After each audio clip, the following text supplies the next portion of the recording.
దేశంలో ఉన్న 100%లో 80% రైతులే ఉన్నారు. 80% రైతులతోనే దేశం నడుస్తుంది.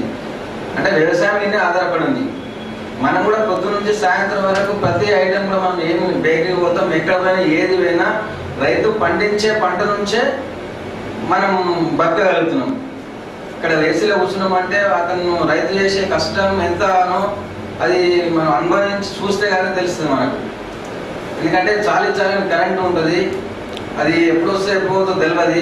ఇచ్చే 7 గంటలలో 5 గంటలు ఒకసారి ఇస్తారు, 2 గంటలు ఒకసారి ఇస్తారు. అది పొలం వారినాక మళ్ళీ కరెంటు మధ్యాహ్నం ఏదో ఇన్కమింగ్ కూడా అందుకోవడంతో పారేమడి మళ్ళీ వారుతుంటుంది.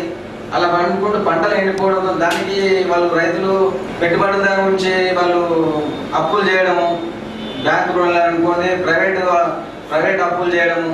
అంటే బ్యాంకు రుణాలు ఇప్పుడు కొద్దిగా ఎక్కువ, కానీ అంతకుముందు ప్రైవేట్ అప్పులు బాగా చేయడంతో వాళ్ళు అప్పుల బాధతోని వాళ్ళు క్రష్ చేయడంతో ఫైనాన్షియల్ ఇబ్బందులతోని ఆత్మహత్యలు, ఎందరో ఆత్మహత్యలు. అంటే చిన్న ఏజ్ 20-25 ఏళ్ళు 30 ఏళ్ళు లోపట్టిన వాళ్ళు చాలా మంది, నేనైతే స్వయంగా చూసినండి. 30 ఏళ్ళ లోపట్టిన వాళ్ళు కూడా ఆత్మహత్య చేసుకోవడం, పుల్ల మంది తాగడం, అట్లాంటి ఏదో ఒకటి చేసుకొని చనిపోవడం, అటువంటివి చాలా జరిగినాయి. అంటే కరెంటు ఉన్నా లేకున్నా రాత్రి పోయి కరెంటు షాక్, మన కరెంట్ ఎప్పుడు వచ్చేది తెలియదు కాబట్టి రాత్రి పోయి అక్కడ పొలం దగ్గర వండుకొని కరెంట్ షాక్ కొట్టి చనిపోయిన వాళ్ళ రైతులు కూడా చాలా మంది కుటుంబాలని అటువంటివి కూడా.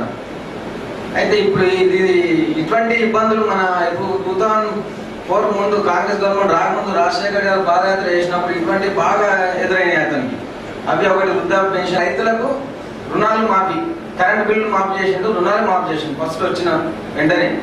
తర్వాత రైతుల గురించి ఏం చేసిండు, సబ్సిడీ చేయడం, ఎరువులలో కానీ సీడ్స్లలో కానీ సబ్సిడీ చేయడం, అటువంటివి చేసుకుంటూ వచ్చింది.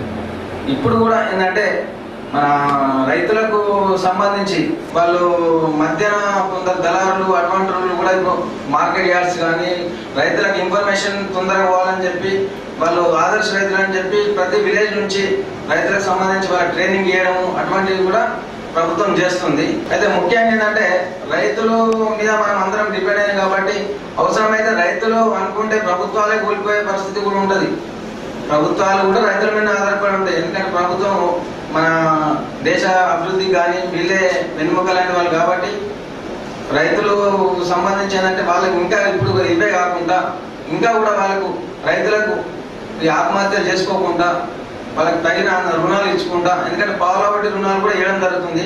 గార్డోపులకు అనుకోండి, వీళ్ళకి అనుకోండి, పావుల వడ్డీ రుణాలు కూడా ఇస్తారు.